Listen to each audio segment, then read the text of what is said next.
ஏன் உன் ஆண்டவர் ஆசீர்வதிக்கணும்?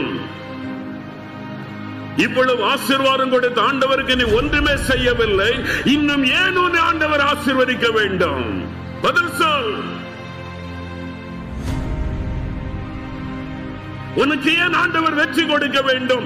உனக்கு ஏன் ஆண்டவர் வேலை கொடுக்க வேண்டும்? உனக்கு ஏன் கடன் பாரத்தை மாற்ற வேண்டும்? உனக்கு ஏன் ஆண்டவர் சுகம் கொடுக்க வேண்டும்? செய்த நன்மைகளுக்காக, இயேசுவுக்காக நீ என்ன செய்தாய்? ஒண்ணுமே செய்யாத சுயநலவாதி நீ. உன்னை ஆண்டவர் ஆசீர்வதிக்கணும்.